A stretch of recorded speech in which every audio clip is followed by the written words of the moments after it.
comments. I'll bring it up once the workshop.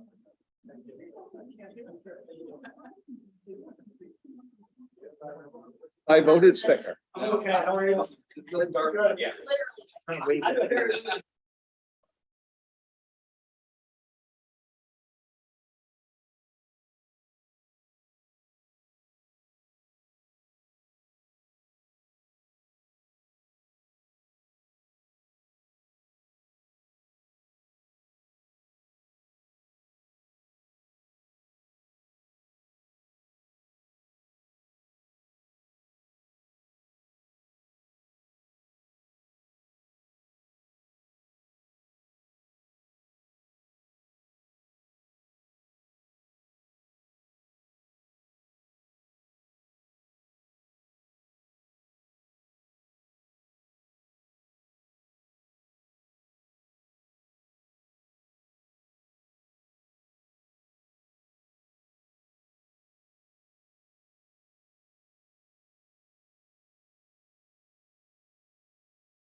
Okay. All right, good evening. Welcome. This is the Wednesday, June 29th, 2022 Town Council Special Meeting. I'm going to call this meeting to order, and if you'll join me for the Pledge of Allegiance, please. Pledge allegiance to the flag of the United States of America and to the republic for which it stands, one nation under God, indivisible, with liberty and justice for all. Thank you, everybody. And our first item today is the swearing in of Nick McGee, Councilor Nick McGee. Tody, would you like to come up and take my space?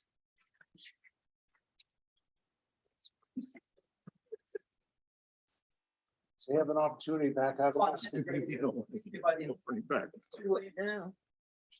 Sure you want to do this then?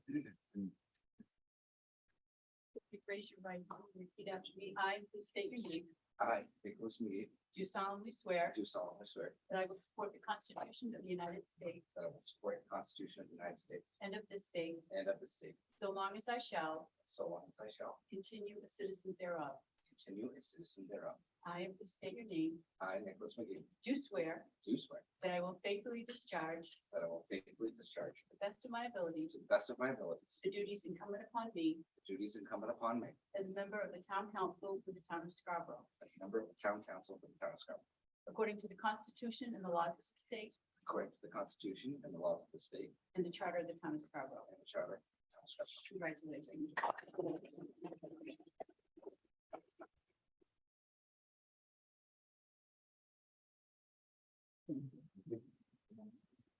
Thank you.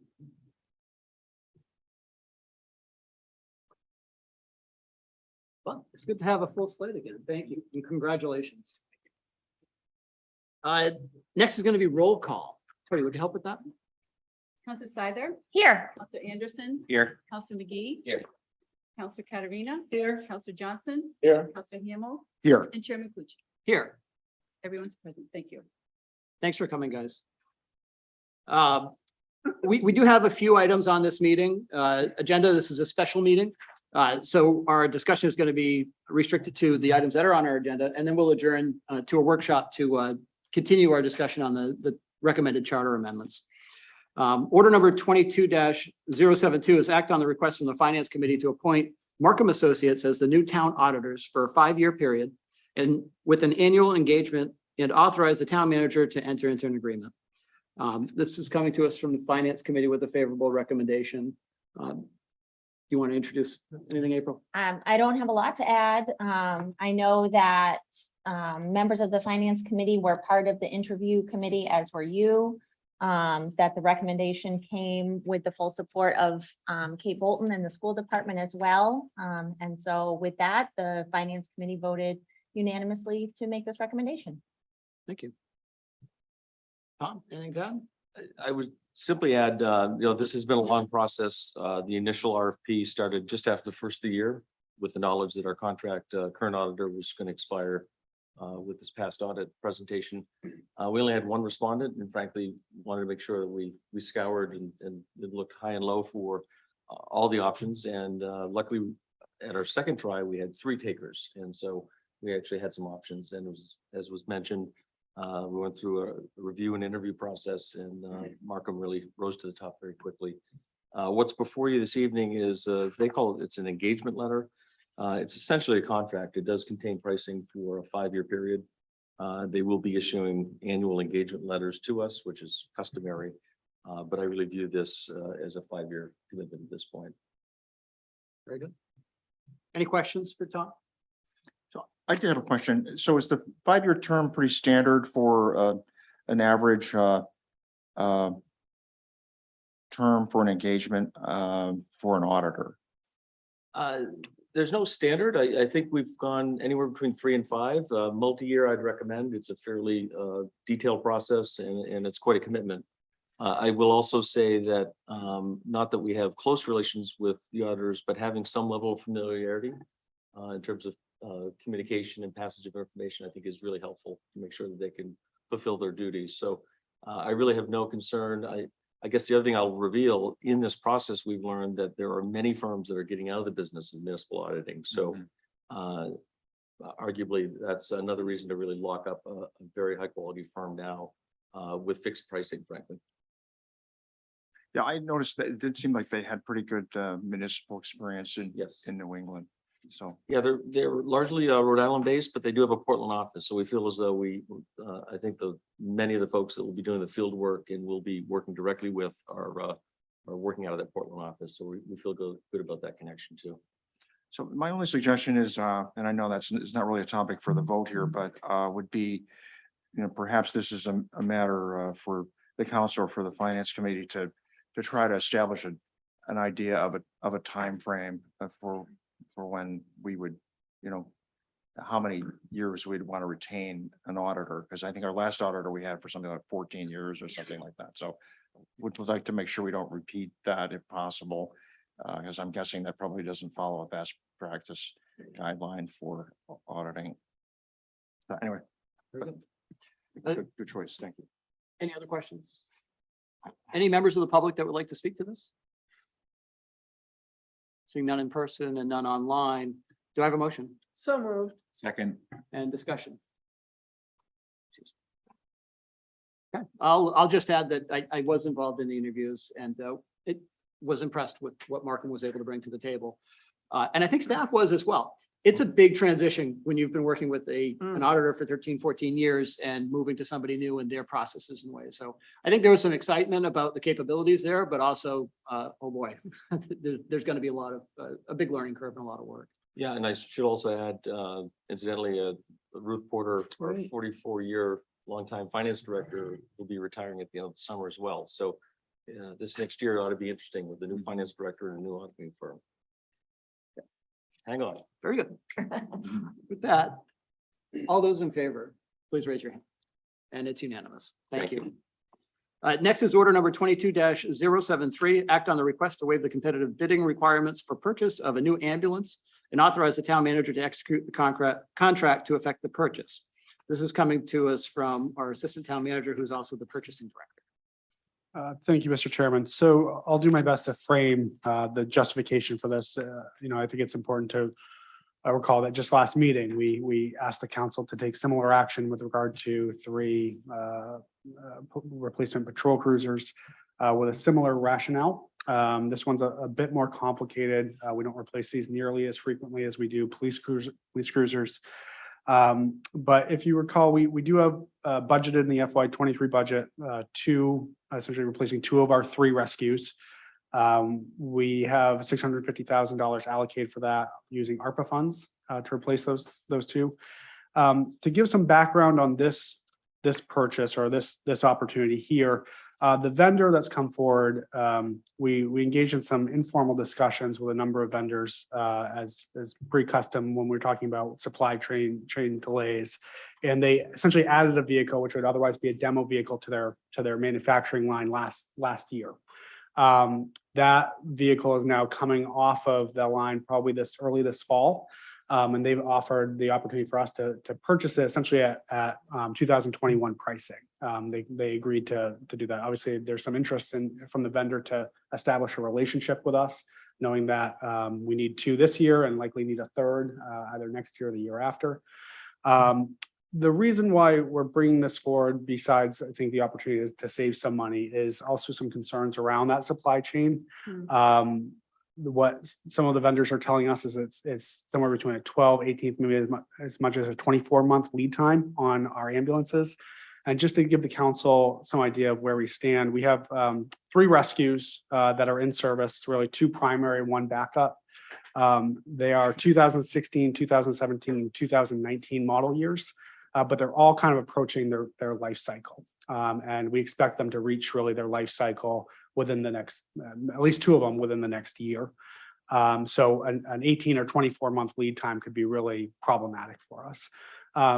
More than that, we've actually, the module, so essentially the ambulance portion of these vehicles are, I think, all 2012 model years. So we've been able to essentially put those modules onto new chassis, but those modules are now, they've more than met their lifespan. So it's kind of twofold. We can't just replace the chassis the way we did last time. So it's really, it is time sensitive.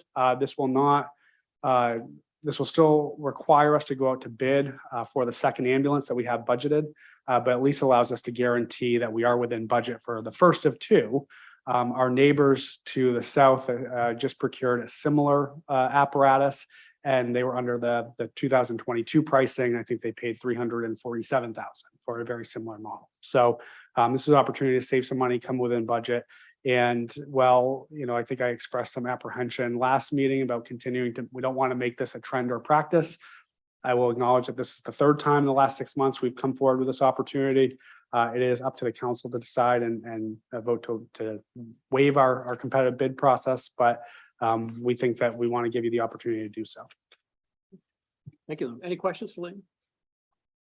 Councilor Andrews? Yeah, just, it seems like in both cases recently, the suppliers proactively reached out to us. I'm just curious, is this an anomaly we're seeing in the market for some reason where we anticipate, especially when I think of other things that we approved in our CIP for Public Works and Todd's organization that were vehicles and things like that. Are we anticipating a lot of outreach coming forward, asking for deals? Because both of these seem like they were pretty lucrative deals that have come forward that justify them. I'm just curious, are you anticipating that for some of the other types of vehicles and things?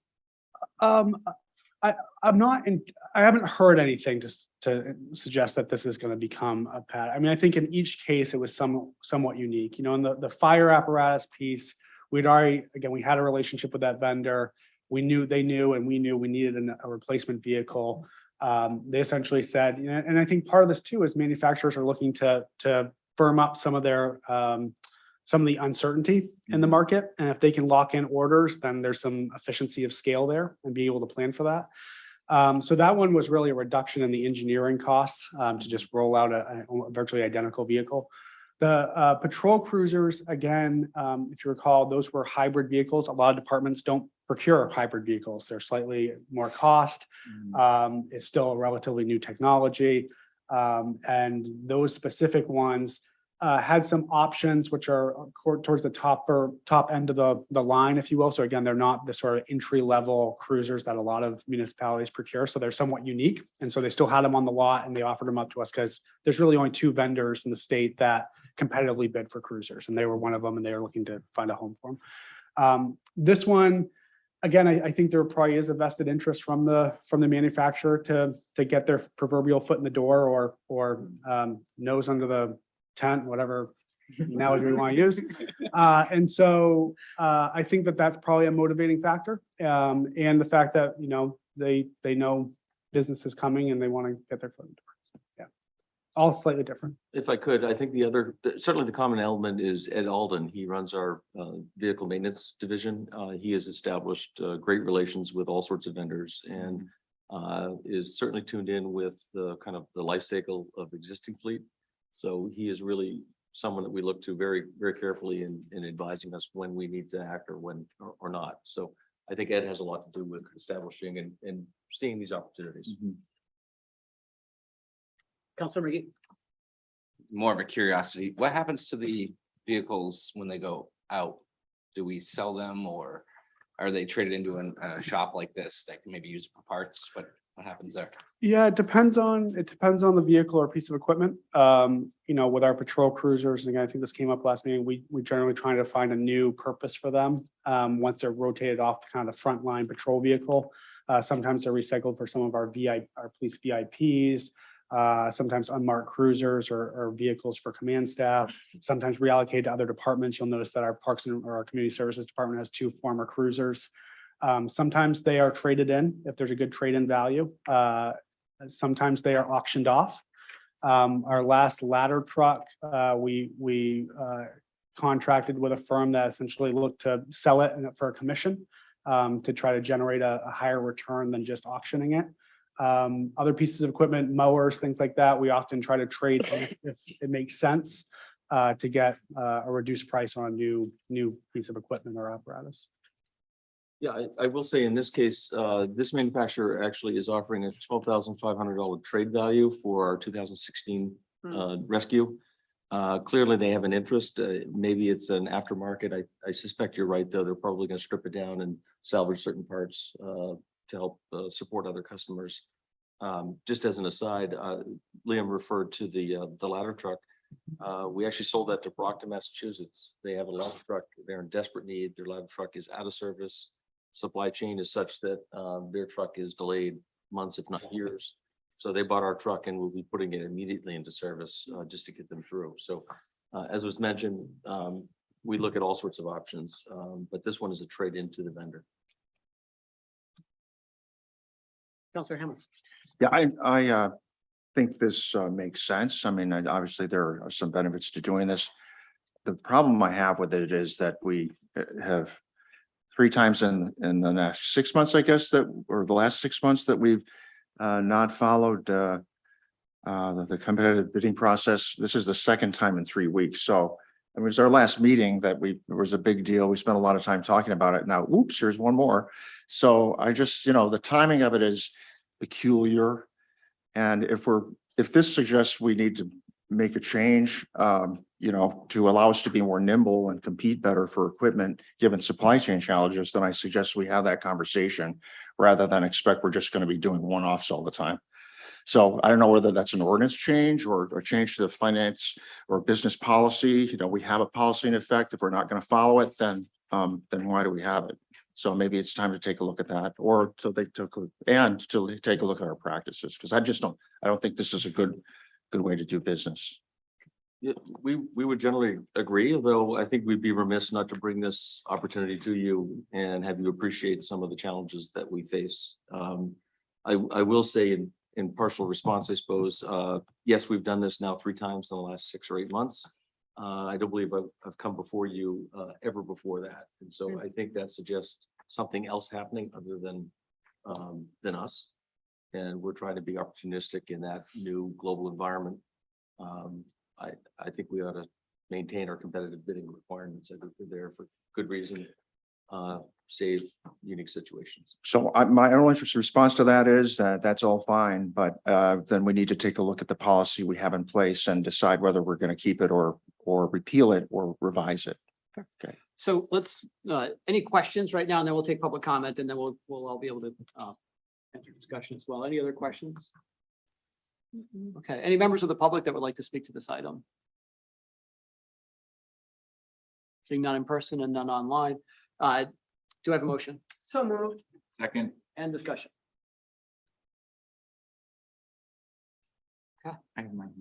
Go ahead. Yeah, no, I'm supportive of this, but I do understand where Councilor Hamel is coming from, which is why I asked the question about, is there something different about the current market dynamics, which I suspect based on what Tom shared, like we're in a position right now where I think companies are probably looking to, given the economic uncertainty, to better lock things in, which if that means we get really good deals as a town that allow us to have financial savings that we wouldn't have otherwise if we did go through the competitive bidding process or reduce that risk, I think that's a good thing to do. So if we have somebody on town staff who is an expert in talking to these vendors and can bring those forward as they arise, I would like to continue to to hear them, but I do think maybe it's something we should still look at from the policy to see if there's something we want to include in there about this. You know, I worked in federal acquisition for a long time, and there were times where there were reasons why you had good rationale to go outside of the competitive bidding process.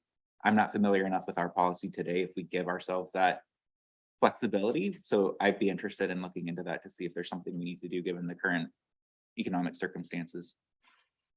Counselor Katarina, then Hamel. Yeah, I mean, I, having been on the council since 2013, I can tell you that this is the first time this year that I've seen these non-competitives coming forward. We're in a brave new world after COVID, and I do believe, you know, it has to do with, you know, these manufacturers, you know, they know that we're good for paying our bills and doing what we're supposed to be doing, and we have this replacement program, so they know that we aren't, you know, behind the eight ball with any of that stuff. So we would be top of the list, I would think. If I were selling fire trucks and ambulances, I'd be all over Scarborough. So I get it.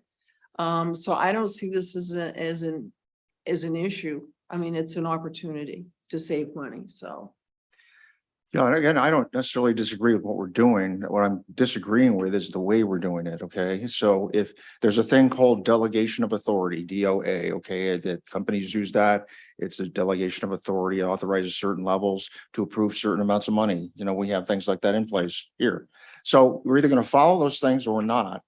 And I think we're gonna do it in an ad hoc fashion. I think that's great. We should, you know, thank people for taking the initiative, but it doesn't seem to me to be a way to operate. And I don't know how auditors would feel about it, but I'm guessing they wouldn't like it, whether it's an old auditor or a new one. So that's my last comment on it. Any other discussion?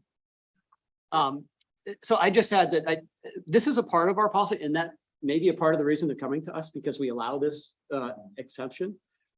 It's pretty tall standard. You know, getting 7 counselors to agree to something that's not typical is a tall standard. I'm also open to reviewing if there is another way to do it, Don. I'm not opposed to looking at that at all. It's probably been a while since we've looked at the administrative code, and I think it's good.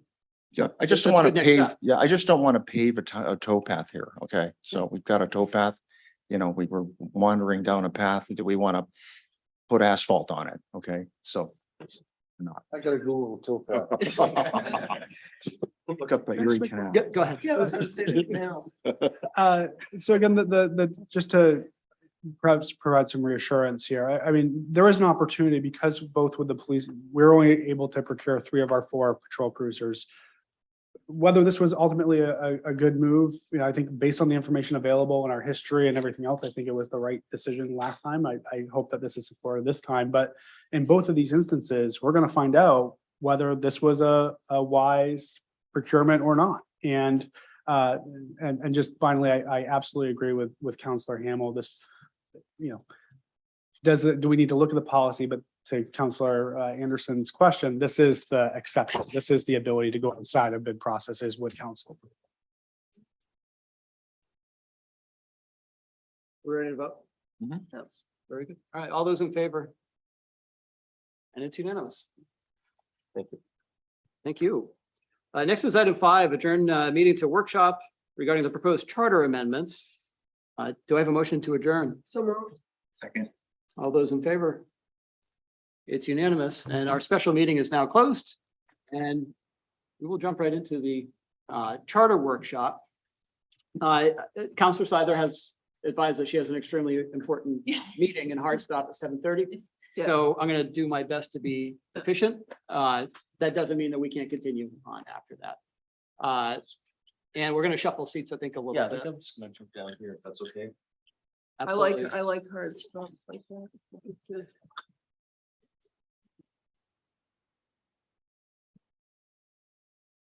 Oh, now you're gonna come back. Yes. Annalee, would you like He's this? back.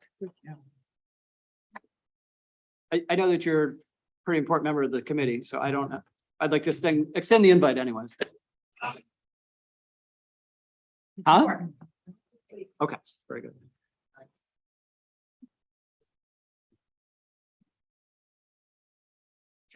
So may it serve the the council, just for us to update you, what we've done since your last meeting. You essentially got through about half of the post revisions. Tony, do you want to just discuss and point to what we've put together here? I have not, no. So as Tony does that, you'll see in the packet, what we've done is really provide a little annotation to the document that just indicates what the council's kind of consensus was at your last workshop. Perhaps at some point tonight, we can just revisit that to confirm or affirm that was the case. And I know Councilor Seither may report on the items that were referred to the Finance Committee. Those recommendations, along with some that were delegated to me, are included in that draft as well. So I'll defer to you as to how you and when you want to take those matters up. But by my record, I believe you stopped at 502. 50, no, beg your pardon. No, we went to, Yeah, we got to Article 9. thank you very much. Stopped right before Article Yep. 9. So exactly right. So Article 9 on page 12 would be kind of the start of the ongoing review. Tom, I thought you guys captured our discussion very Okay. well, very clearly. And then just for ease of, for clarity, I guess, I had Tony just extract those items that were by consensus to carry forward on a separate document, just so you could see them rather than in the complete document. So Article 9, Or Am I right? 503. We had a couple that Am I we sent to running? finance. Yeah, what, you want to run Am I it? Yeah, running? please. I thought I was running. That's great. Okay, good.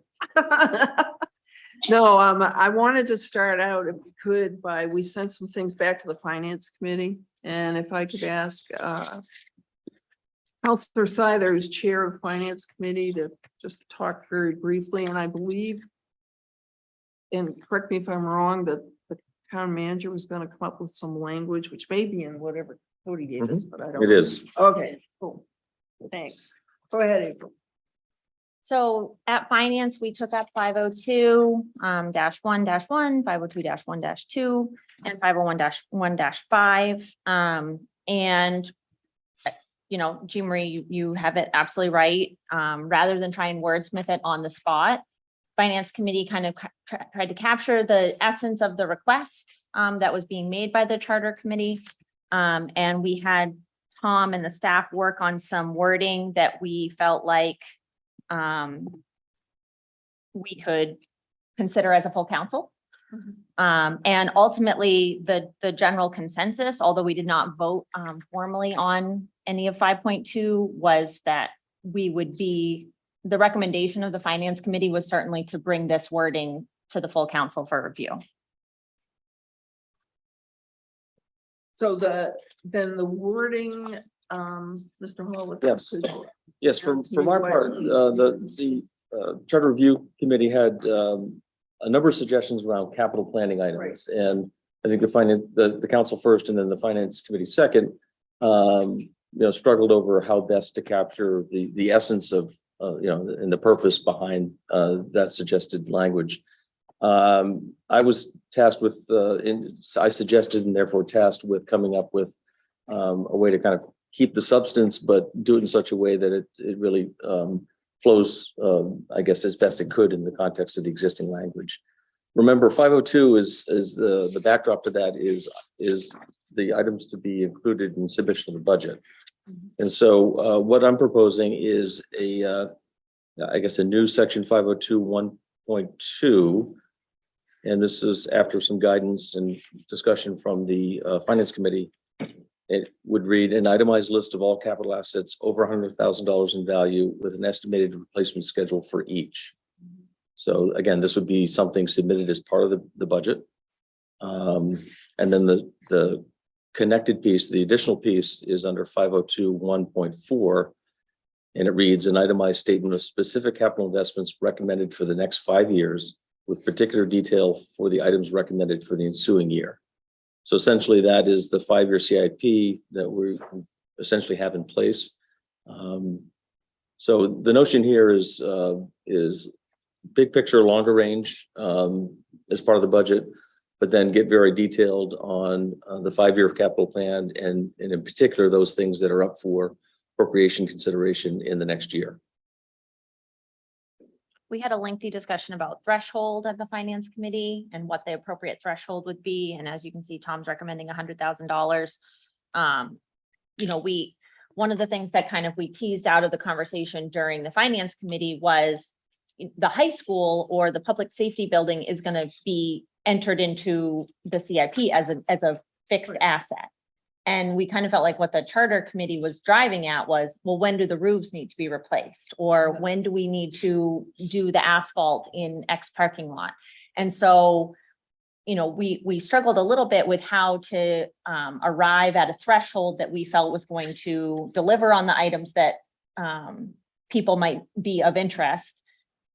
Specifically, things like, you know, big maintenance projects, without just dropping the high school into a bucket and saying, well, you know, this is one of our capital assets. Because to Dawn's point, sometimes when we just have worksheets and Excel spreadsheets with 1,000 line items on them, we all get lost and the information that we're really looking for, you know, doesn't come through.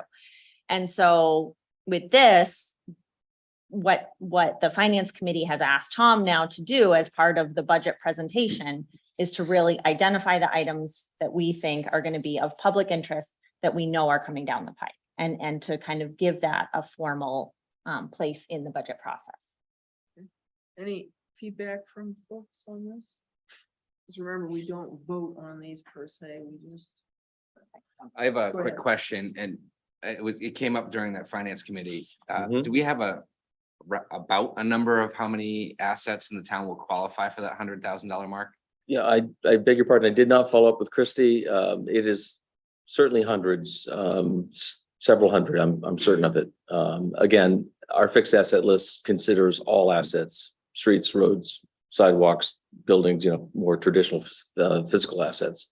Yeah, it's probably approaching 1,000 individual items.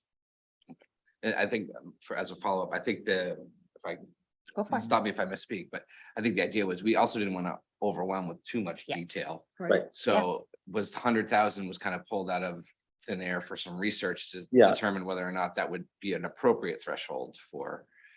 Yeah, I will verify that, but that sounds like a very reasonable threshold. I think that will remove a number of the items. And I think the intent here is really to give a big picture of the high value assets that we hold. And then, of course, we get into the detail of actually what are the projects? What do we actually have to do and make investments in? So I think this will work well.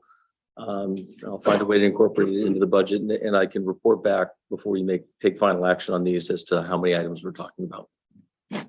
Go ahead, Tom. I would just say, you know, Tom, thank you for this. I think you captured the essence really well for what the finance committee asked you to do. So I think this is, you know, in the spirit of what we were looking for. So thank you. Good.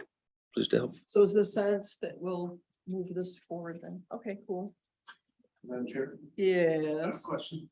I'm sorry. I was on Zen holiday when this was done. I spoke up for you. Yeah, and I appreciate that. And I did try my best to try to find the recording of the workshop, just couldn't find it. So forgive me. I just heard that there is no voting here. Right. So move forward means That what's gonna happen and. It's Rick kind of will like be a there. betting. It's like a vetting, and then staff's gonna put together something for us to start the first hearing, you know, public hearing, whatever, the whole process. Because we have to have this wrapped up by September. Right. So, so first hearing, will that also include the actual verbiage that would be on the Yes. ballot? Okay, yes, okay. And we all know what the intent was. Every pencil you use, Tom. Thank you. oh my lord, no. Unless it costs more to put it on the report than it does to buy the item. No competitive bidding required. Yeah, there you go. And then I'm looking at 50215. That was just a de minimis, is that correct? Yes. So we're okay with that? That is, I did confirm with the town attorney, all of the items in 502, for instance, could be contained in one ballot question because it's all Right. connected to the same general theme. So that was a question I think raised at your last meeting. Something as de minimis as that, does it require a separate ballot question? The answer is no. And so just as an aside, once you, through your consensus process, identify the items that you wish to consider pushing forward, we'll go back to the town attorney and get their input and assistance in actual wording of the ballot question. Will not certainly change substance, but make sure that it complies. And then, oh, I'm sorry, go ahead. So I didn't know we were all the way down there. With 50214, we use capital investment. An itemized statement of specific capital investment recommended, but elsewhere in the charter, we refer to them as capital improvements or items of capital equipment. Is it semantics or are those interchangeable?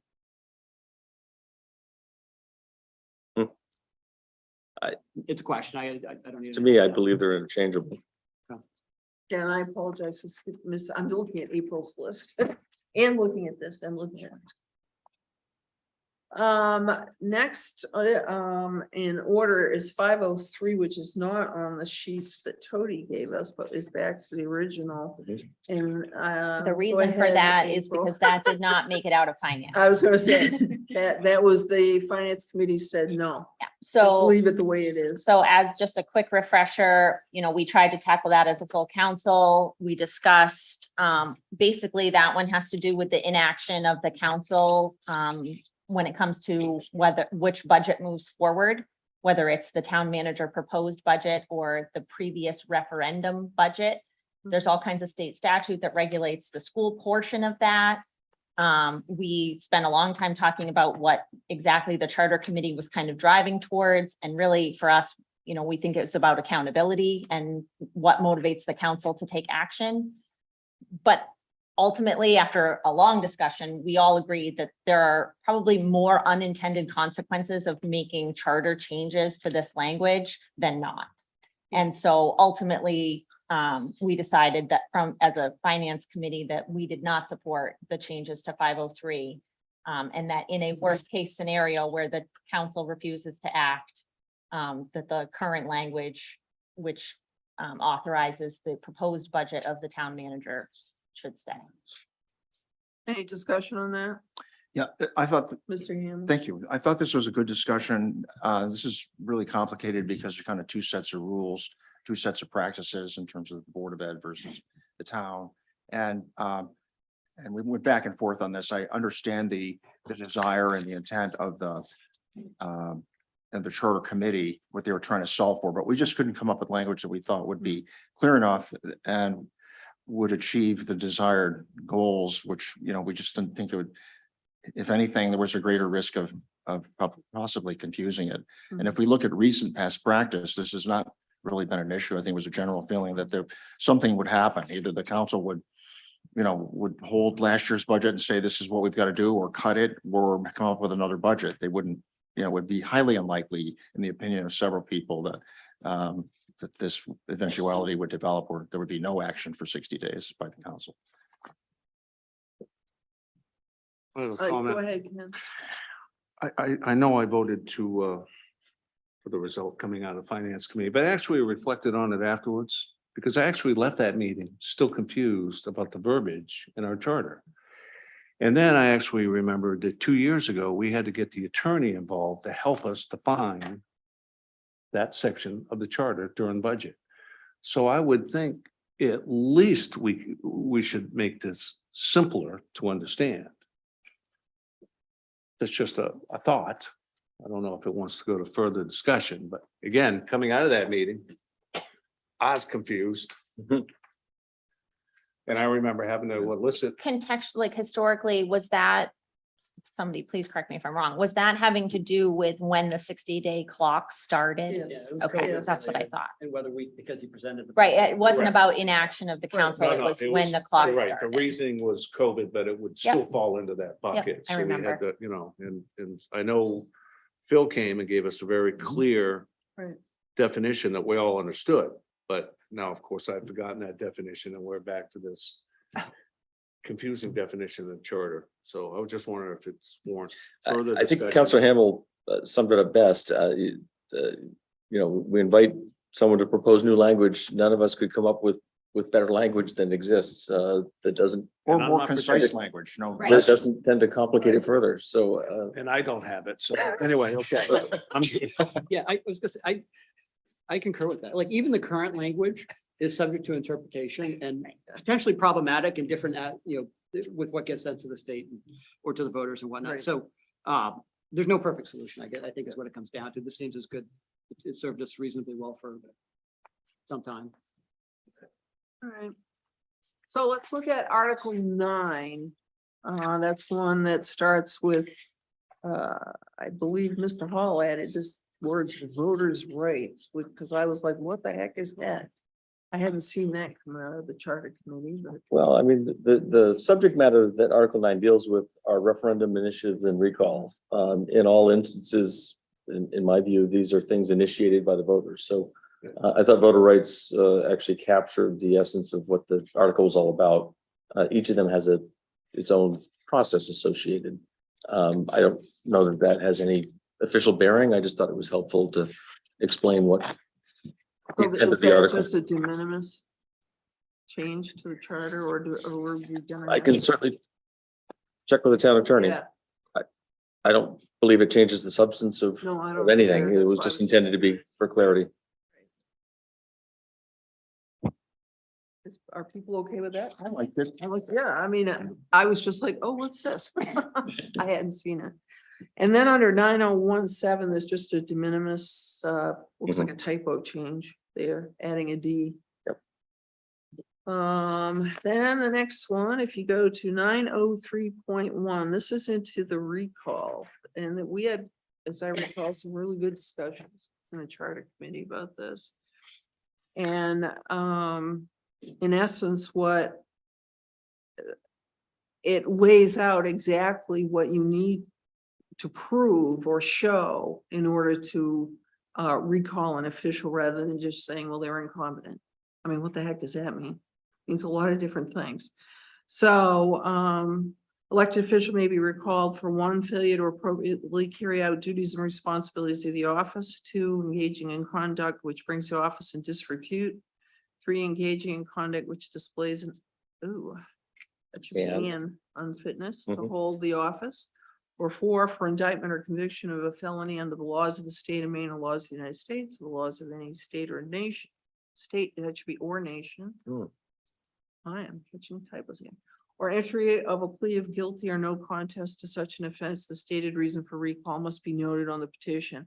So it's firming up the language on that, and I will tell you, and Nick, you can, weigh in on it, but we had robust discussions on that. So feedback.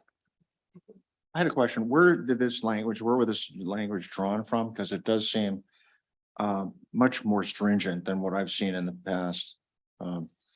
Typically it's I believe that Mary Starr was the one that brought this forward, and I believe it was part of an ordinance from, was it Saco? Biddeford? It was another Another town. municipality. I believe it was Saco. Yeah. Ken, and then John. so what was the result of the robust discussion on this? Because I'm still trying to figure out. That we want, this that re- this should be added to the charter, that you have to have these reasons in order to recall an official. So could you give me an example of engaging conduct which brings the office in disrepute? That's a pretty That's for the, common, that's for the potential petition signers to decide. right, Right now, the only standard is a reason must be stated on each petition. This gives further clarity that it must be one of these four, which, So if you have a problem with that, you at least have to Right. just state that in what it Yes. is. Okay. Yeah. and I think part of the discussion was to make these intentionally fairly broad, that kind of any circumstance would fit in one or more of these potentially. I guess that was my yeah, read of this, is like, we tried to get more specific, but they're still pretty broad. yes. And so I'm not sure what the value is of putting in the additional language at this point, if the intent is still that, like, as Counselor Johnson said, you could probably in 2 and 3 put some reason that you could easily justify, that could still be an opinion, not necessarily something, hard to go against. So again, I just don't know if I see the value in it, though I'm ambivalent to it to a degree. The only thing I would say is that, you know, for me personally, I think more with recent events and things that have been happening, you know, trying to put restrictions, even though I don't think these are like real restrictions in my mind as I read them, on voters' abilities to engage in the democratic process and trying to qualify that. I don't know if that's something I'm supportive of at this point. So I think personally, I think I would say I'm fine if we don't move this particular one forward. Anyone else? I'll weigh in. Oh, I'm sorry, Nick, go ahead. More of a clarifying, I guess I'm getting confused at the last or the laws of any state of nation. I imagine it's supposed to state. Should be nation. or, sure. should But be I or. don't know if we want to subject anyone to a recall for a state law in New Hampshire. I guess that would be my clarifying point, is says any state or nation. So I don't know if that's adding any real substance to this. I think- Well, you could be convicted of pedophilia saying In a different Hawaii, state, but and then are you know, I don't know. I think that was part of the thinking behind it. Was but that I what it don't, was? I mean, I mean, I'm just throwing that Right. out there. here's a good example. I mean, we all know marijuana is legal in Maine, Right, but not in other states. or federal. So if somebody wanted to bring a charge that you violated a law somewhere else or federal law, right? Would they be subject to recall? Yeah, Yeah. potentially, They yeah. would. I mean, I think you can be recalled for any Well, I think that's reason. what you had said really. before, right? That is what it said Right. before. I mean, at the state level, I think they restrict it to violation of state law, something along those Yeah. lines. I'm kind of with John on this. Simple is better for me. You get elected, you understand, you can get recalled. Now I'm gonna, Jean Marie's gonna weigh in here. Are you ready? I like having this more structured like this because I saw I thought that the way things were before was led to an open season, so to speak, if you want to say, because someone's not happy with what people are doing policy wise. When you recall an elected official, you, meaning anybody, recalls an elected official, you're undoing the will of the voter. And that's a really big, to me, that's a weighty thing to take into consideration. It's almost like saying, this election didn't matter. So, you know, we're gonna throw you out. So I would rather see something in here that gives it a little more oomph than just saying, yeah, we don't like what you had to say, so we're gonna call you incompetent and recall you. That's my opinion. Because I just think it's so important not to overturn the will of voters. It also helps to narrow the discussion or the process around it to these 4 items, which there could be some benefit to that. So I'm okay. My 2 cents are, I don't think that this language actually restricts any of what we're talking about. I think that you could just think that someone is doing a poor job and that falls under failure to appropriately carry out the duties and responsibilities of office, in your opinion, and that's what you put on the top of your application, and then you get your petition signed But and then you do the work to meet the thresholds, which are very high. Right. And so I am not in favor of changing the language.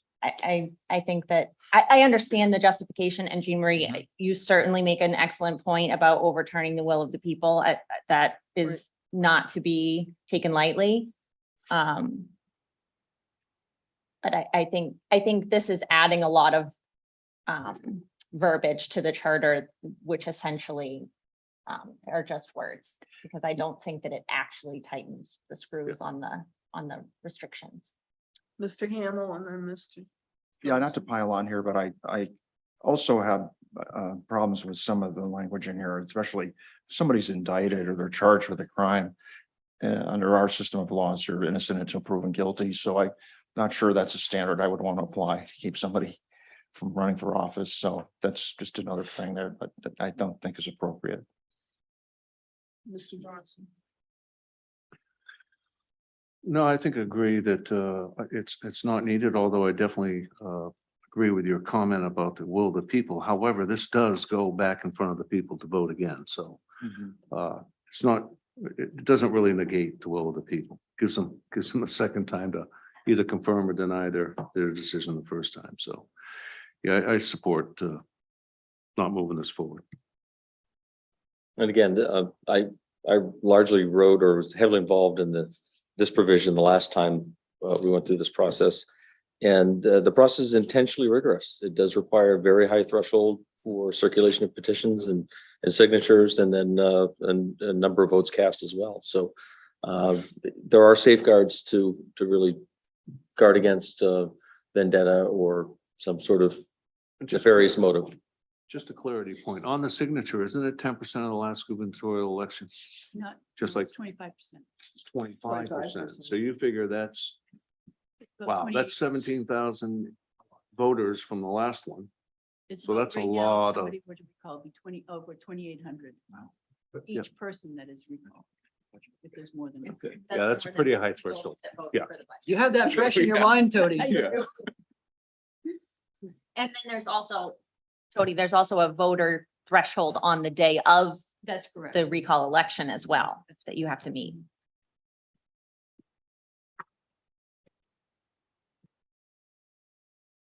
I beg your pardon, I don't have a firm I sense of your know. consensus. Can't take a vote. Well, My consensus. I do have a firm sense of your consensus. Thank you.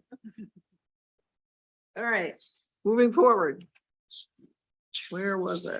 Let's see, the next one is 9043, which is a de minimis ministerial, I believe. Made a shall. Is that? Well, you didn't take Latin, obviously. Didn't Phil comment on this one? Yes. Yeah, I thought is it was- this a change? A may and shall is different. There is a different intent. with- Yeah, he has a more fundamental issue with this provision. I'll read his statement if you like. This is Yeah, 904.3. The current and proposed language does not comply with Maine law. This Okay. allows voter petitions to be circulated by any registered voter of Maine and cannot be limited to circulation only by registered voters of the town. Okay, There are some exceptions to that law, blah, blah, blah. so we can just, He says, that, lastly, I recommend that this section simply be amended to refer generally to the state law or be deleted. okay, that's clear. Yeah. You want to just delete it? Strike it? I would suggest we include the state language just so that voters know Why we're what doing they, it? or what they need Yeah, I to don't do. Like, care one way or the other. that if it's open to all. They know where to state- look. Yeah, this is Yeah, a a registered reference. voter. Okay, Yeah. Mr. Hamel, Yeah, I like that suggestion. by okay, Counselor I Anderson. couldn't hear you. I couldn't No, hear you sorry about that. mumbling over you. Yeah, I was muttering. All right, so that takes care of that one. The next one is, I'm losing track here, where I am. 906.2. Within 30 days after the date of public hearing, town council shall schedule an election for the purpose of submitting petition question to voters. So this 906 is all submission to voters. Under recall, correct? Is this all in 906 recall? It's all under Article 9. Yeah, okay. Referendum initiative. So it could also be a referendum. Okay. Yeah, could be any. Could be citizens anything. referendum. So Tom, this would have to go to vote? That wording? I don't think you should rely on my opinion. It's something I can certainly post to the town attorney. Yeah, why don't we do that? It sounds And the like what reason Phil I said. ask about all this is when you, having voted on charter changes throughout my life. Sometimes if the charter change, this is too long, not to say that they're not valid, but voters just are like, they don't even vote on them, they don't pay attention to them, they whatever, so. You know, if we can keep it to the meat as opposed to things that are, it's Sure. just something that really needs to be voted on or not. That's why I'm asking, just so you know. Yeah, again, what I intend to do, once I have your kind of short list, if you will, I'll share those with the town attorney. We'll get his input. he may propose further change for clarity, again, not change substance and compliance with state law. Those will come back to you in actual final ballot form, if you will, for your review and approval. The next one is section 907, long-term financial obligations. I have scribbled here next to it. Finance approved, so. So finance amended our agenda to take this one up, even though we hadn't gotten there as a full council, because we anticipated that maybe there would be some lengthy discussion at the finance committee level around this one. And so this one has to do with the threshold amount that requires a referendum vote. And we all acknowledge that the current threshold amount is not in line with current market value and inflation. And so there is a need to increase the value. And it also deals with, does this section also deal with the lease agreement portion? Yes. And so, you know, this is particularly relevant, given that we just entered into a lease agreement for the hub for 3 years. And so one of the questions that Counselor Hamel had asked during finance was, you know, would that have fallen under this section of the charter? And it was under the $600,000 threshold, so it wouldn't have, but I think that's a very key, you know, example of something that moving forward, a long-term lease agreement that exceeds $600,000 would require referendum. Mhm. And so the finance committee approved this recommendation unanimously. Feedback? So I like it. Go for it. Let's say I sign a $5 million lease, it's only 2 years. Does that trigger this? Yeah, because it only has to meet one of the threshold requirements, right? So it's not necessarily length of term only, it's also that $600,000 number. Says or. Yep, I'd say numbers have changed quickly, you know, for us, I think so, and I'm very comfortable with 400 to 600, you know, that revision. For some reason, I had 700 in my mind. I don't know why that was, but I like the discussion we're having around capital leases. But yeah, it's a fair question, I think, about, you know, 600 enough. Well, correct me if I'm wrong, right? It says or. It was 4, right? So it's not necessarily, it's this or. doesn't, yeah, right. so this Yeah, doesn't 50%, necessarily yeah. be, it could be triggered either by Yes. an amount in excess of $600,000 or a length of lease term.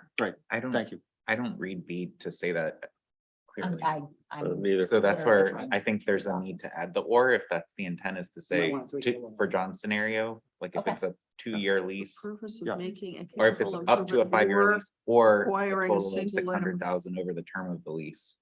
Yeah, I think something. it's an important distinction, and I Sure. think we've had problems in the past where there's, you know, the memory of breaking down purchasing laptops into little increments so that it Sure. slides below a level. So that hasn't happened in a while, but I think it would make sure things like that would, you know, are understood, not, you know, not to be allowed.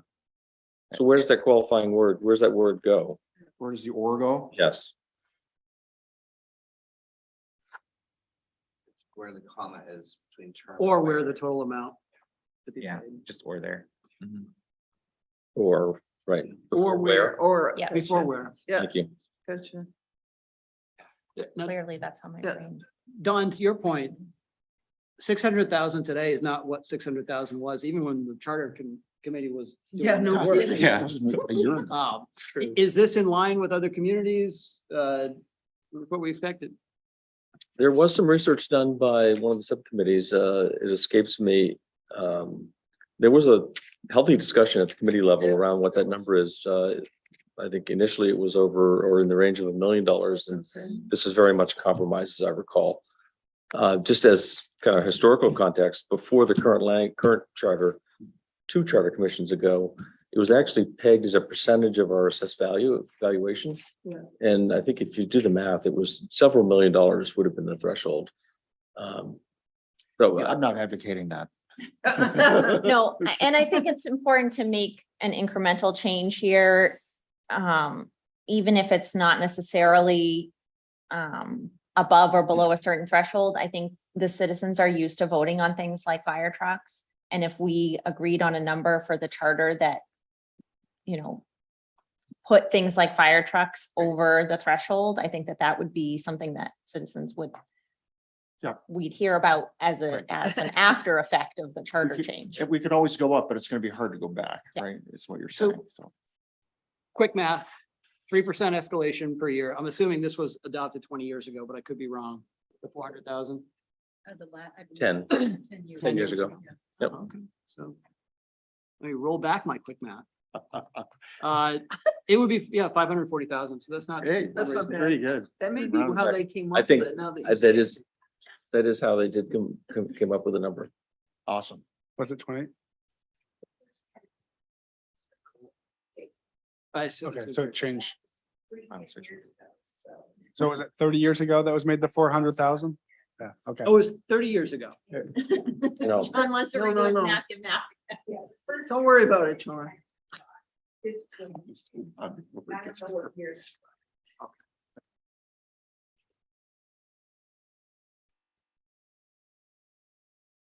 You good?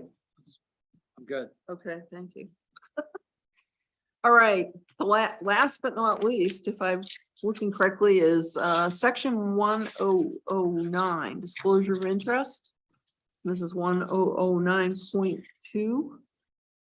This is totally new in here, that says any person elected or appointed serving on any body, committee, subcommittee, commission of the town of Scarborough, whether advisory or otherwise, who believes the fellow member of the collective body has a potential conflict of interest or possible appearance of impropriety, may raise the issue with the collective body and request that the person disclose the nature and extent of the interest. My question is, don't we have this already? This isn't a someplace under our rules of conflict of interest, it right? applies to elected officials, Right. to you. This would include appointed Anybody. as well. Okay. Thank you. And interestingly, it doesn't require the person to disclose. What it does allow is other members of the body to challenge or raise the question and have them disclose, which I think is an important distinction. Thank you. If I may. Go ahead. If I may add to that, and I think that was the point that was brought up during discussions at the committee level was we're expected to self-report.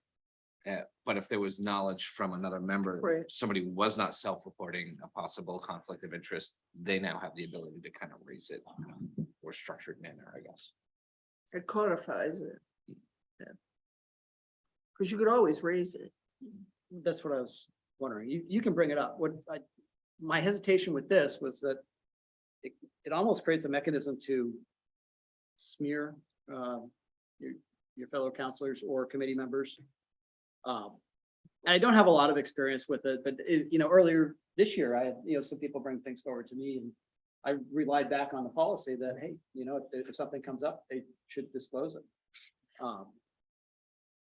I don't know how it would have gone if this was an avenue, or a clearer avenue. Do we recall where this came from, Nick? I don't. I don't either. I don't recall that there was any particular incident that gave rise to this. I think No. it came No. as kind of a good governance piece as opposed to responsive to a situation. I think it was just another suggestion for accountability, I think, Yeah. and transparency. Yeah, I think. And you're again, right. that being the general theme of a lot of the committee's work.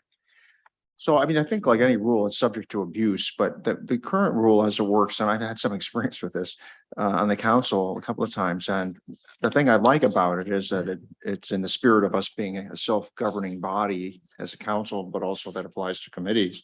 And you rely on the judgment of your peers, basically in the body, to determine whether that rises above a certain standard or not. So I mean, I like that aspect of it, and I like the aspect of it that could be applied to committees. Some of our committees, they all have their own responsibilities, and some, pretty broad and impactful ones. We have quasi judicial bodies, we have folks that make big decisions on zoning and things like that. So I think it makes sense that it could apply to other committee people.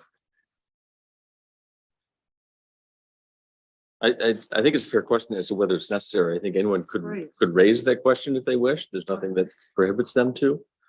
So I'm not sure if it's necessary in here, but sure if it's Because you harmful got, either.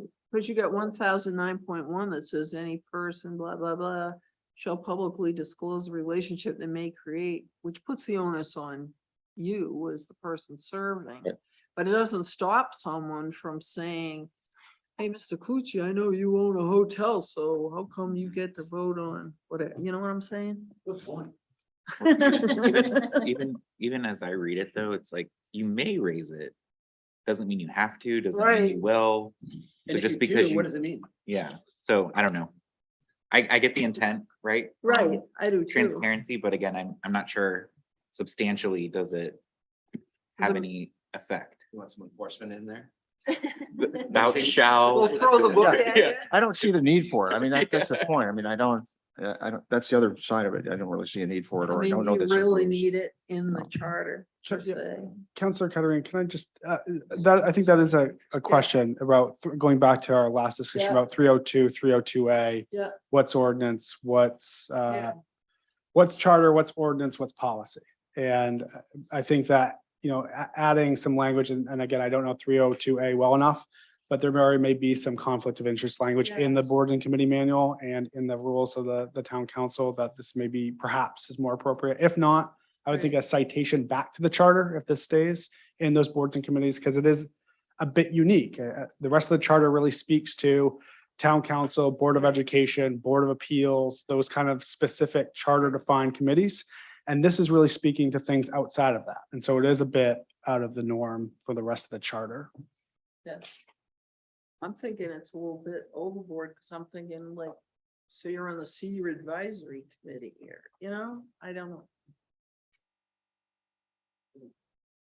Well, again, the standard is, regardless, they're not proposing to change it, is the duty is to disclose. I Right. mean, that is Mhm. already existing. This is just not empowerment, but maybe advisory to everyone else that, hey, by the way, you can raise an issue if you think there's a conflict.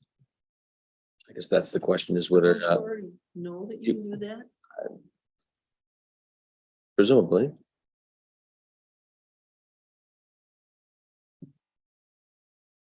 So I don't think we've given good guidance yet. No. Well, I'm still thinking, like, I guess I'm just trying to think through a scenario where I thought someone had a potential conflict of interest.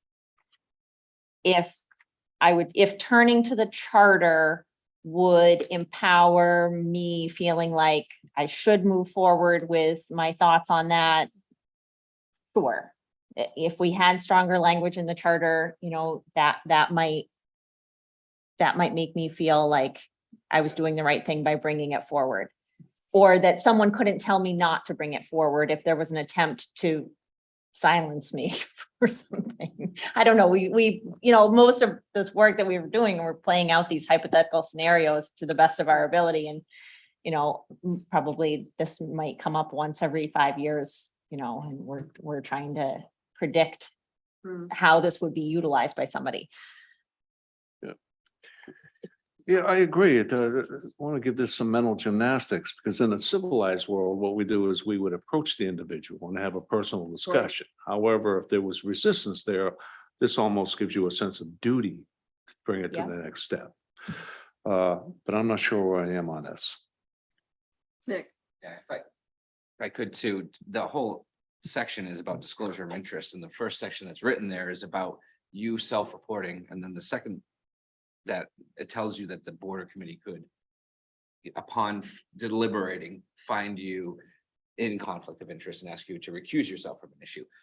It leaves, so the act is by the individual themselves self-reporting, and then the board then has the authority to do Oh, something true. about it. There's nothing in there that says another committee member might have knowledge of something else that somebody won't self-disclose, and they want to bring it and still have that cause of action. And I think it's just covering your bases. I mean, it's the way I look at it. Do I see it as detrimental to the charter if it's put in there like this? I don't. Mhm. You know, and I don't think it's hurting anyone or anything. I think it's just an avenue for all of us to know that we all need to be above board. And whether somebody calls you out on it or you self-report it, the whole board should have, the committee, the council, whoever it is, should have that ability to feel comfortable making that decision collectively. That'd be my take on it. I don't think it hurts anything to have it there. I agree too. You don't want to overwhelm a voter in the booth with just so much Oh, right, language. right. I get it. Oh, I think that this would be popular among voters. Oh, yeah. Right? Like this one is another one of these like government accountability. pieces. And so I think that this would probably be favorably received. And if it doesn't again, we go back and forth on whether we need policy, ordinance, or charter level Well, attention remember, on something. Our job right now is to just say to Right. staff, this is what we'd like you to bring forward for the process. And then we've got a whole process we're gonna go Right. through. And we may change our minds on things and add something back, take them out, whatever. And you're gonna have the public weighing in also, Yep. so, Yeah. So And for it- tonight's purpose, I would I'm say in leave it in. support of leaving this in. yeah. Makes sense. So with section 207 in the charter, which was older, town council to judge qualifications of its members. The town council should be the judge of the election and qualifications of its members. And for such purpose shall have power to subpoena witnesses and require production of records. I feel like that covers it for the town council Right. and by extension, any council committees. Oh, that's the question to me. Could you just put that in there and by those words in there, and that strike the proposed clause? But I think, John, I think the difference might be that really refers to a fairly significant proceeding of the council. You're conducting a formal hearing with subpoena power. Right. Whereas the more likely scenario where this would be invoked is in the context of a meeting, kind of real time. Right. So I think there's a difference there, and it does extend beyond just the town council. It includes, all appointed as well. So for specific items, we say, hey, Ken, you shouldn't be voting on that. You're a person. Right, and I think. And then we would be fine and say, no, he can vote on Right. it. Right. You don't have the luxury of time in that scenario. If you should raise the question of conflict in the moment prior to the vote, presumably. I don't know if this is a solution searching for a problem, Right. but I think Liam said it best. This really is, again, one of this kind of the theme that came through this process, kind of good government and transparency and accountability was really the common theme that came through a lot of these. That's it. Was there something on that one? Move it forward? Yes, I thought we decided we'll Yep. just move it forward and then we, it may come under further scrutiny. You'll plenty of chance to scrutinize further, so, but that's it for So I had a question. changes. Did we Well, hold talk? on a minute. No, no. Mr. Anderson had his hand. up Sorry. first. So I know there were things perhaps that counselors maybe wanted to propose for consideration outside of what was provided by the charter committee. So how are we, is now a good time to start that conversation, or is that? Well, Another we had asked conversation. for it by that date, but that doesn't mean you can't put it in. I would say not tonight, but if Okay. you've got something that's a real burning thing, then yeah, why wouldn't you? So when would that be? To Oh, follow up yeah, with it. Tony, well, here, let's back this Yeah, the up a minute. process. Yeah, John, what's the next steps now with this? Now that we've said, okay. So I the think we've staff's been over. through everything. So staff is gonna work with the town attorney to try to package these up into what it might look like on the ballot. And then we begin the first reading process. You want to correct me, Tom? But to Councilor Anderson's point, I think you should really strive to kind of define the universe of things Right, but I'm looking tonight. for the time frame to say, then get us in something by X because of the time frame we're working. Well, some may need deliberation. Time is ticking here is my only concern. I only have one, and so All if I right. can share the one, and it's not even And one I remember, feel. we got a hard. Yeah, Yeah. I know, someone that's, wants to leave I at looked at my clock 7:30. before I suggested that, so that's where. We did the same thing at finance. Well, I did provide this in my homework, but I don't know how that was incorporated and stuff, and it really just goes back, since we just talked about the audit. In the charter, we have very specific dates that I don't think we've hit, at least very much in recent years. And I'm just curious, should we remove those dates or think through what are the right dates? Because we say Where are every you, year, John? I'm Which looking at, which Section. 215.1. Okay. Specifically where we say that the audit needs to come in by December 30th of the following municipal year. Oh. And I don't think we've hit that date for how many years, Tom? Perhaps never Yeah. during my tenure. And I don't know if with this new audit, because it's a new auditor, right? It's probably unrealistic we're gonna hit that date as well. I think what's important is that we get the audit before the budget so that we can have that as a piece of information. So I'm just wondering if it makes more sense to qualify it and say we would like it 60 days before, Prior to. yeah. Yeah. Or, at the same time that the budget is submitted, or I don't really know what the right solution is. I just know it's ideal that we get the audit before the budget or before we go into the voting for the budget.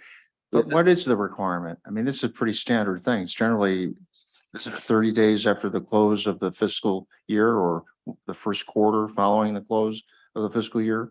No, actually, this date is a fairly common one. We just have historically struggled to meet it, for some internal staff reasons, but also perhaps our auditor. I very much appreciate the sentiment of your suggestion. I think we all work better to deadlines. I'm okay leaving it. We could provide some ease to say in no event shall it, shall strive to have it by this date, in no event shall it be received later than submission of the budget or something like that. I think that is the pivotal time that the council needs to know the town's financial condition before you start talking about priorities for the following year. Go ahead, Nick. Would our new auditors that we just approved this evening understand this deadline and have they agreed to operate under it? They're aware of it. Yes, they spoke to it as part of their proposal. We are starting them several weeks late, but let's hope we can pick up ground. And they're only one piece. Of it, right? Yeah, that's So a lot of it's on us. It is.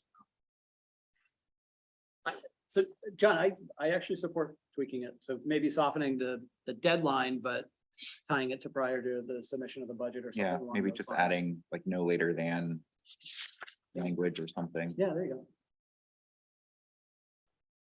So you guys all right with asking staff to come up with something that hits on that? Mhm. And bring it back when they bring back Mhm. whatever they bring back? I can come up with some language. I understand your point. I would like that date to remain. I just think it's good to have a date to work toward. But I think some softening and recognition of Yeah. our challenge. I think that, but no case. I think makes sense Yeah. to me. Anything else, Yes. Mr. Anderson, that I don't think so. I think that was the only Alright. thing. Mr. Hamel? Thank you. I may have missed this or we may have not got to it yet, but did we get to section 801? Is that the Yeah. election dates? We talked about that before. I That was know, fine. but we talked about it in the finance committee meeting and I'm not clear where we came out reading this. That was, Oh, we didn't talk about it at finance. it was municipal will stay in November and BOE would be in June. So that's what we're recommending? That's. Yeah. Yes. So, but I'm reading the language and I have a But I'm big the problem minority, with the way so- it's written okay. here on page I think they should both in June. 11 No. Jeepers, 801 you don't get to on the say no. TC workshop agenda. You get nothing. It's not in the handout. What are we looking at? 801. 801. Yeah. it's Okay. on the bottom of the second page. It's on page 11. Page 11, just Yep. on the handout has verbiage that was recommended by the town attorney with regards to regular election. Yeah, that's a bit different than the point that Councilor Hamel's bringing up or revisiting. So where are we? Section 801. This is the whole thing where he wanted to move the election for the Right.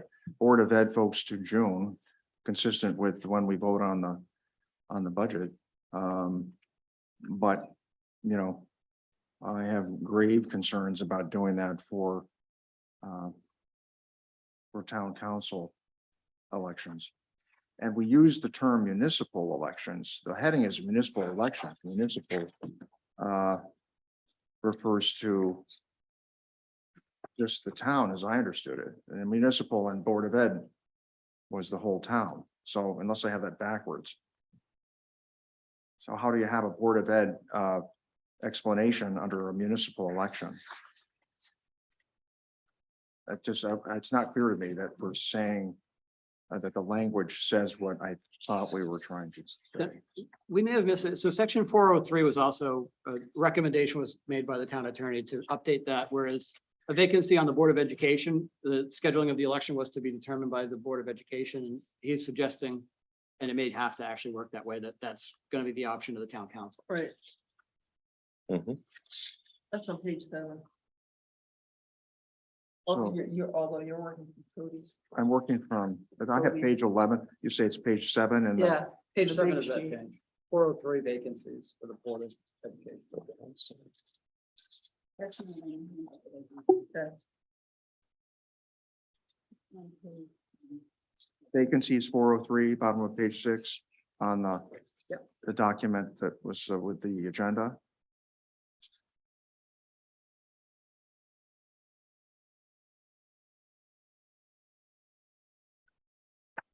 Oh, I see what Dawn's saying, because when you look at the verbiage on the letter, It it's it left, it's, conflicts. yeah, it says section 801. It says the regular election for the choice of members of the town council and the Board of Education shall be held on the second Tuesday in June.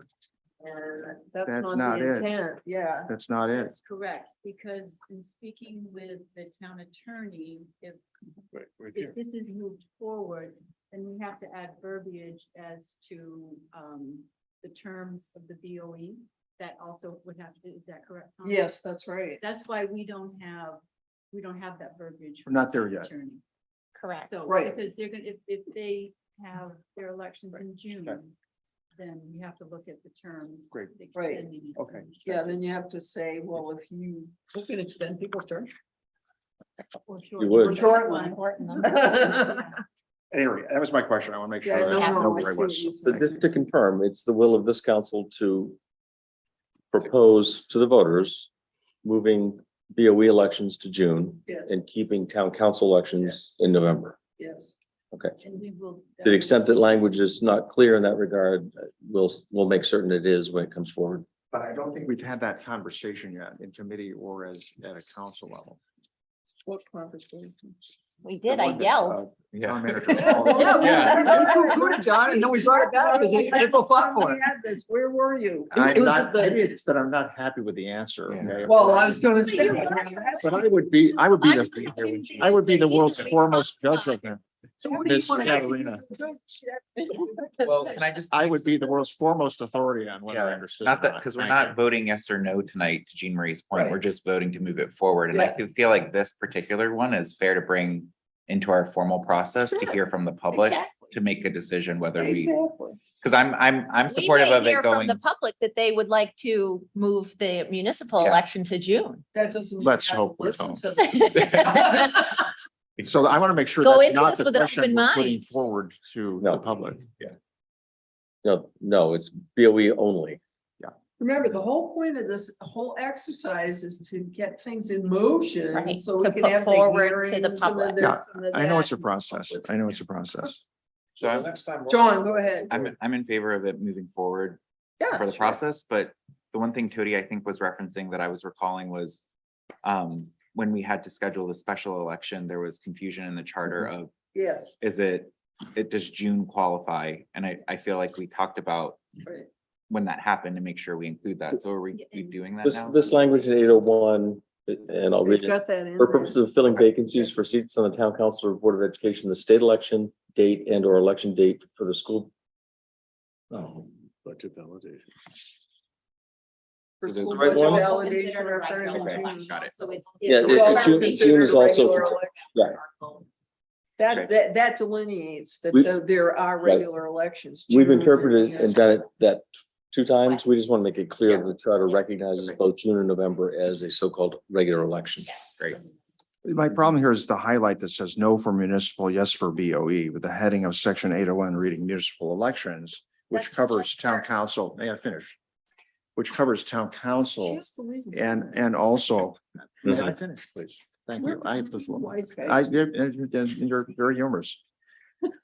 It says municipal elections, and then it says underneath that, town council and board of ed, okay? And then we have a statement here from an attorney saying no for municipal. Well, no for municipal means no for, No, No, that's, no, no, that's that's recording your consensus position from your last meeting. And I would agree. I think this language needs to be vetted more clearly. but what we said was no for the town and yes for the board of ed, not no June for, election. yes. Yeah, sorry, I'm just- Yeah, so we need some work on this. I think we understand the consensus position at this point anyway, subject to your final vote. Thinking back to COVID, think we actually held the referendum in July. You might want to strike June and just say that you restrict it to the referendum, the budget referendum or primary elections. I know, I'm gonna throw a wrench in just for the heck of it. I would leave it. I would recommend You're good? leaving it. Yeah, I would too, because what if every 3 years we vote on whether or not the school budget's gonna go to the public? And what if the public says, nah, we don't wanna look at it anymore. Go ahead, you guys figure it out. So then you're left with a charter that's got, Budget referendum language. I think that's a good point. but it's almost 7:30. So one other thing to consider while cleaning that up.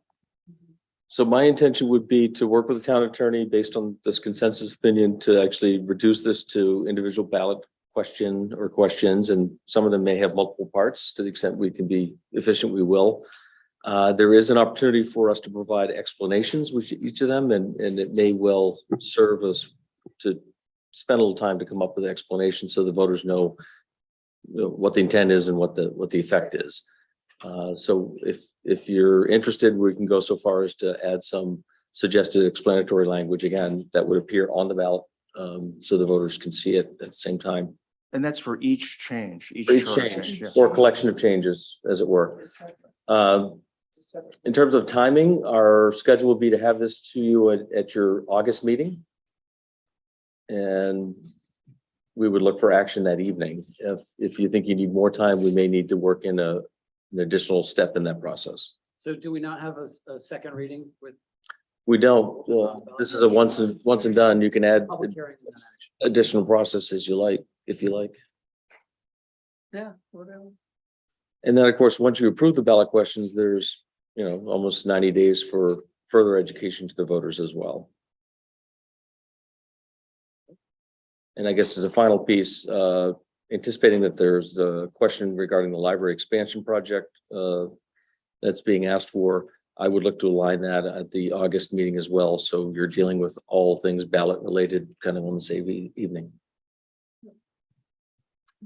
The only question I had on the library is that I thought we were gonna try to manage some time for a workshop on that. Yeah. So, Thank you. We do have a workshop scheduled for before the meeting on July 20, exclusive to the library. Can I just add, if you have specific questions that you would like Nancy or the library to answer in preparation for that, if you could get those to me within the next week, so that they have time to incorporate. They may not be able to have it in their presentation, but they want some time to be able to get any questions. And I think, Don, we've already provided, or they're aware of what you provided as part of your amendment. And so that's their starting point. But if there's other questions that are specific that you'd like them to come prepared to answer, feel free to send them my way and I'll make sure that they get them.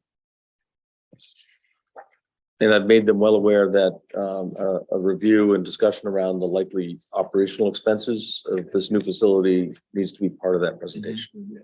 Yep. I'm done. You're done? We're done. Great. Thank you, everybody. Thanks. Good luck tonight.